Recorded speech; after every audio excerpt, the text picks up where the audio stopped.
Frequency Podcast Network. Stories that matter, podcasts that resonate.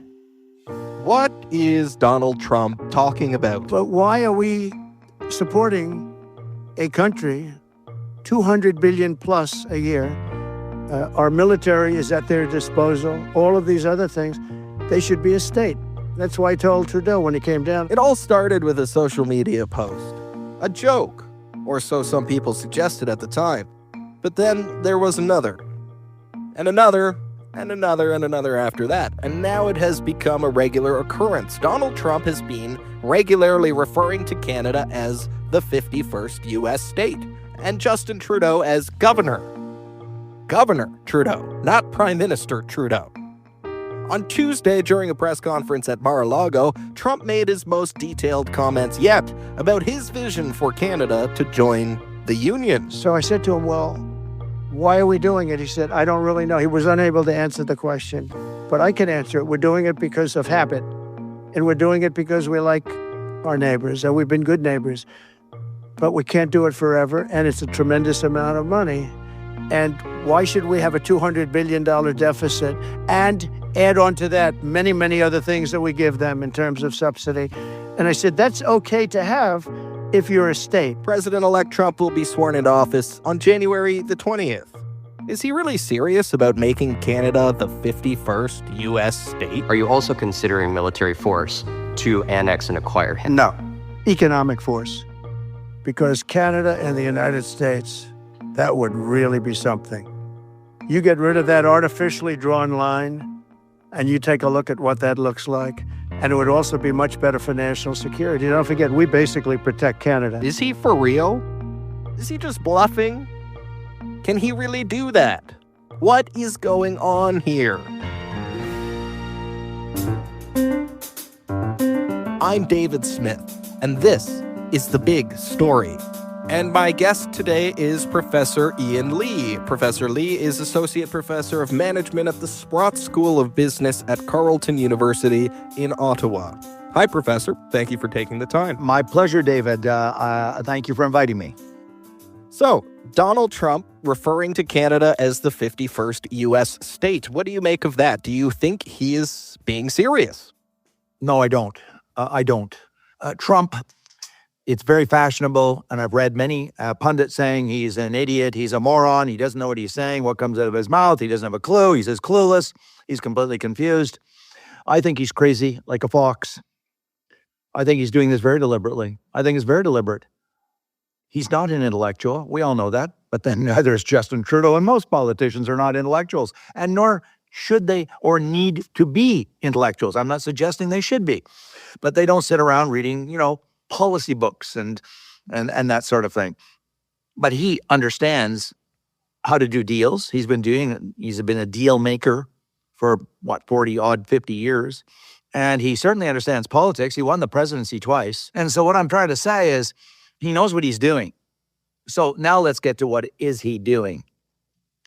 The relationship between Trudeau and Trump is toxic. It was toxic in the first Trump presidency, 2016 to 2020, and it's become, I would suggest strongly to you and your listeners, it's become far more toxic. And we're seeing that. And I'm not trying to blame this all on Trudeau. Let me be very clear. There's no question that Trump is saying things he shouldn't be saying, in my judgment. However, Mr. Trudeau, unfortunately, in the last 2, 3, 4 weeks, rose 2 weeks, I guess, and took the bait. And he should never have done that when he said that the government, the people of the United States, quote, unfortunately, made the wrong decision.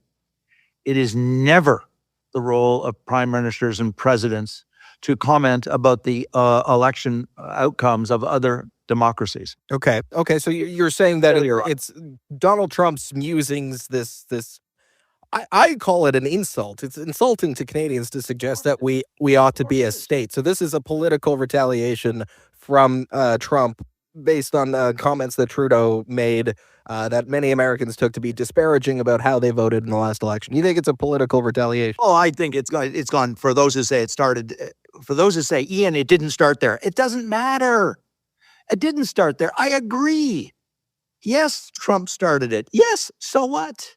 What this proves, David, what this proves is those people in the progressive community, and there are op-eds, including Peter Donolo, 2 days ago in the Star, saying we got to, step into the ring, mano a mano, and go, and punch him in the face, and all this, what I call progressive, toxic masculinity. And instead, we've got to use our brains, not our brawn, our brains, our intelligence, and say, we have to deal with this situation. We may not like it. We may not like the president. His name may be Richard Nixon. It may be Ronald Reagan. It may be Donald Trump. It doesn't matter.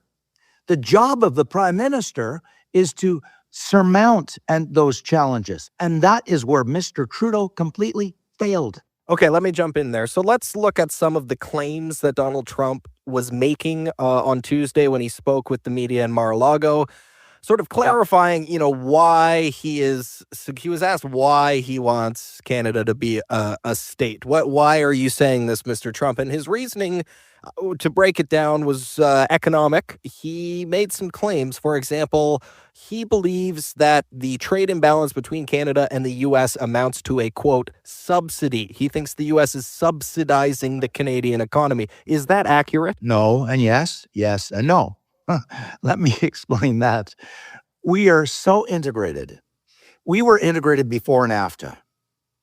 In fact, if you look at the history of the last, throughout the 19th century, Canada's most successful partner was the UK.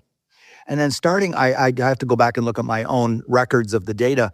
Starting in the late 1800s, the US surpassed UK and became the most important partner to Canada. That relationship has only become deeper and deeper and deeper and deeper ever since. What NAFTA did was NAFTA crystallized and codified that dependency or relationship. And so we're codependent. I'm not a psychologist, but that's a word we all hear from psychology. We are codependent.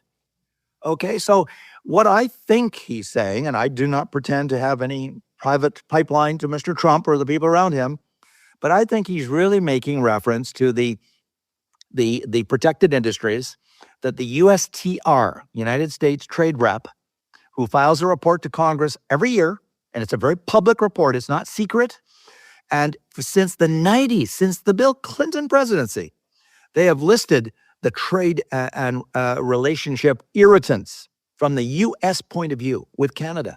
And they put them in black and white in writing. And they've said, you won't let American agriculture come into Canada, dairy products and chicken and dairy. You won't allow American telecom come into Canada. So they've got a list. They know exactly what we're doing on those protected industries. So he, I think, is claiming that that's the subsidy, that we are being subsidized by being able to protect their own industries from competition.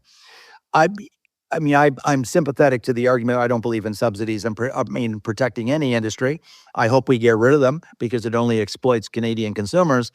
But if you're asking me in a larger sense, if we had to do an accounting of the Canadian and American, balance sheet of our relationship, it's probably even, Stephen. The narrative, Professor, that Trump is pushing here to the American people, to his supporters, is that the current Canada-U.S. trade relationship is bad for America, bad for American people. Yes. Is there any truth? Is there any truth to that? I don't believe that. I do not believe that because, again, when you look at the exports, for example, the largest single export is not automobiles. As if you talk to anybody in Southern Ontario in the automobile industry, you would walk away believing the only thing we export, or probably the only thing we export, are cars. That is so far from the truth.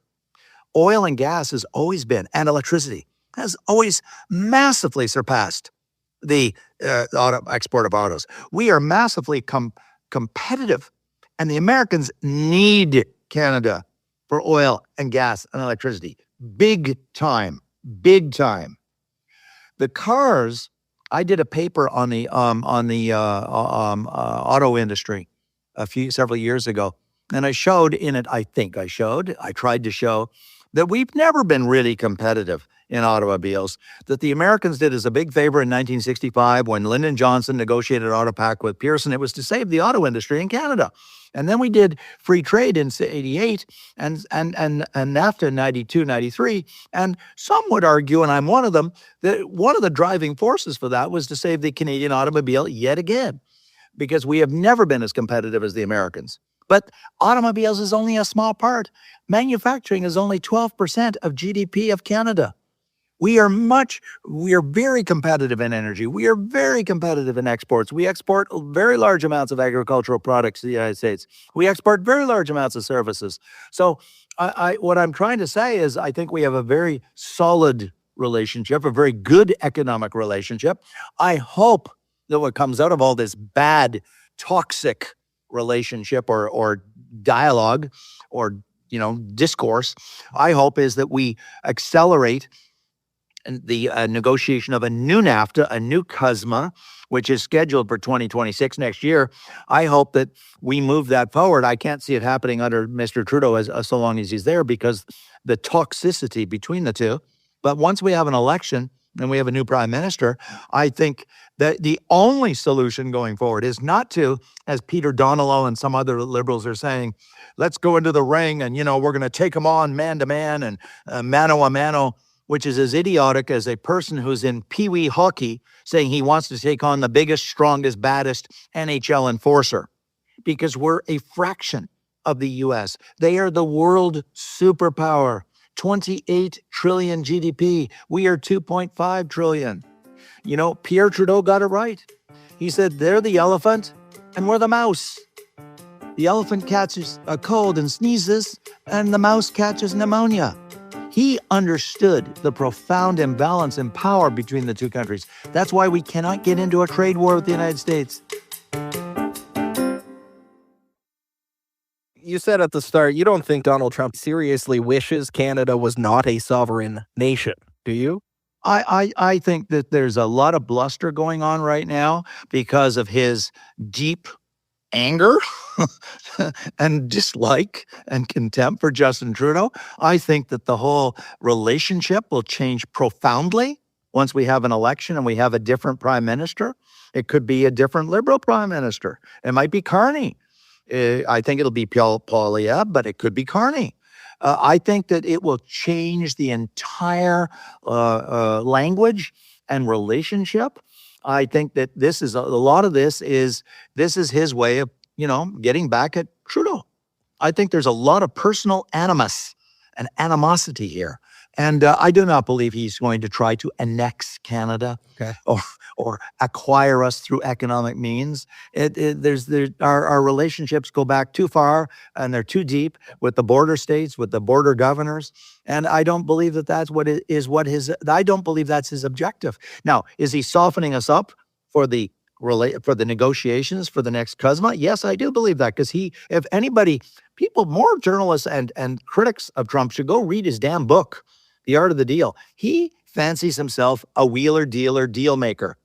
It's very clear he sees himself as a deal maker. Why don't we work on that and say, you know what, Mr. Trump, you're a deal maker. You're a wheeler, dealer, deal maker. We want to do a deal with you. We want to negotiate a deal. I think he would be very, very receptive because, he wrote the book. He didn't write a book called The Art of Insults. He wrote a book called The Art of the Deal. And a trade deal is as big a deal as one can ever get between two sovereign countries. In fact, the largest economy in the world and the 10th or 11th largest economy in the world. It's in our interest to go down that road. I do believe he's going to put the tariffs on when he goes into office, because Trudeau's still the prime minister. Yeah. And they're going to be there. As long as Trudeau's prime minister, those tariffs will be there.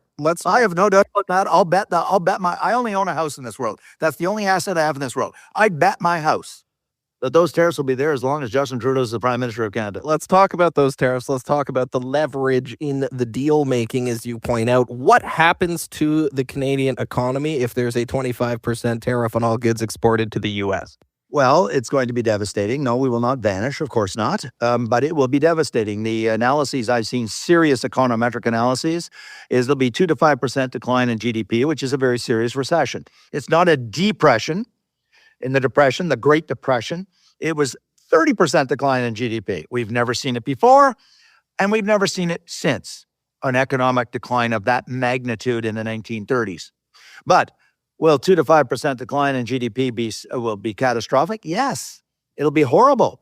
And I argue, David, that we've been so focused on the tariffs, most people, pundits and analysts and journalists and MPs and politicians and everybody, they've missed, forgive me for being, I don't mean to sound arrogant, but they've missed the point. I mean, yes, the tariffs are devastating, but, there's lots of Canadians who can say, well, hey, I don't work in the auto industry. Ian Lee doesn't work. I'm a professor. David, you're a journalist. You don't work in the auto industry. Big deal. That's not the point. What the tariffs will do is that the currency markets will instantaneously, no lag, no 6-month lag, the moment he signs those tariffs, it will crash the Canadian dollar. Crash the Canadian dollar. And that will drive up the cost of imports, and we import 1/3 of GDP. That's $1 trillion. And we all buy imported goods, even all of us that don't work in the automotive industry. We buy fruit and vegetables. We buy John Deere tractors. We buy laptops. We buy clothing. We buy everything. Anything you see. And even the goods we don't buy from the States are affected because all the other currencies of the world, including the Chinese RMB and all the stuff you see or much of the stuff you see at Walmart and Home Depot, etc., comes from China. Well, the RMB, the Chinese currency, is affected mightily by the US dollar. So my point being that if the dollar crashes, the Canadian dollar crashes, it's going to have a brutal impact on everybody in the whole country, whether you work in automobiles or in manufacturing or not. That's the bigger story of tariffs is not just the impact on manufactured goods. Manufacturing is only 12% of GDP. But it's going to affect 100% of Canadians in every industry because everybody buys imported stuff.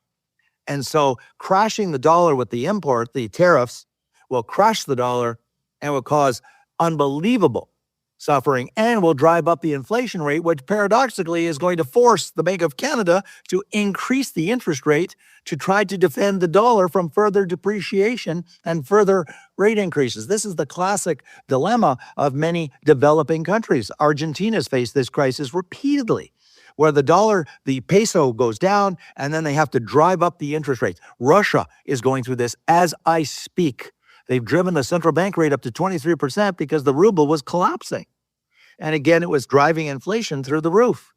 So this is the catastrophic impact of the tariffs. It's not the fact that we'll sell a hell of a lot less auto parts and cars to the U.S., which is a very small part of GDP. The impact will be through the exchange rate. Okay. And that is devastating. Okay, one more question for you. Some of the commentary coming out of this is along the lines of, if Donald Trump wants to play this way, if he wants to insult us, if he wants to muse about taking away our sovereignty, about annexing Canada, making it a state, well, then Canada should really just be looking elsewhere for trading partners. We should diversify, and we should not be reliant on the U.S. for such a large part of our trade-related GDP. How realistic is that line of thinking? It's completely unrealistic, and I have data to back me up. In 1970, I was still in late high school, very late high school. I think it was in my final year. Pierre Trudeau, it was 70 or 71, released a very, very famous pink paper, white paper, green paper. I can't remember the color of the paper. Doesn't matter. It was called The Third Way. And we've been talking, and probably before Pierre Trudeau, I just don't remember that. But before that, we've been talking for 3/4 of a century about diversification away from U.S. And we haven't. In fact, our dependency on the U.S. has gone up every year in that 70 years. It didn't go down, went up. And so I became curious about this and looked at this over the last few years, just because I've got lots of time as a professor and I can go look up all kinds of data trends. And then I was teaching in Poland and I found out, guess who Poland's largest trading partner is? Germany. Why? Because Germany and Poland share a border. They're smack side by side with each other. So then I looked at other countries. Who do they trade the most with? The countries that are right next door. Why? Because you have long histories. Argentina has a long history with Brazil and Chile. Poland has a long, long history with Germany. and so on, Germany with France. So, to say that you should go 10,000, I've heard this from serious people. Look, we got to go 10,000 miles around the world. Well, where else? The U.S. is the largest economy in the world. China is the second largest economy in the world. We signed a trade agreement with Europe, which I strongly supported, by the way. And we're now up to, I think it's $30 billion a year, which is a drop in the bucket. It's a rounding error when you compare it to our trade with the U.S. So the barriers, here's what I'm trying to say. It's not that it's illegal. It's not that it's impossible. The barriers to trading with a region that's halfway around the world that speaks a completely different language often, okay, their home language is not English, even though they may speak English. China's first language is not English. We all know that. It's Mandarin. And so the barriers, the law, the legal laws, the distances, the logistical challenges are such that it's vastly, vastly easier to deal with a country that is literally 60 kilometers or 100 kilometers down the road. It's the same reason why Poland deals so extensively with Germany. It's just a few kilometers away. And most Poles, especially on the western side of Poland, speak German. And so it's pardon my word, this word, I love this word, propinquity. Propinquity means closeness. It's a big fancy word for being close. And there was somebody in the Kennedy administration who was very funny, a witty guy. He said, nothing propinques like propinquity. To translate that, nothing is better to get close than being close. That's what he was saying. In other words, when you're next door to the largest economy in the world, and they speak the same language, they have very similar laws because they're both English, established by English common law country called UK. And we have so much in common. We share the same time zones, north-south. We have a common energy grid. We have so much in common between the two countries. We even watch all their American media and American movies and American sitcoms. That to say, well, let's go 10,000 miles away to a country that doesn't have any of this in common with us, and we're going to develop a better relationship, it's just dreaming.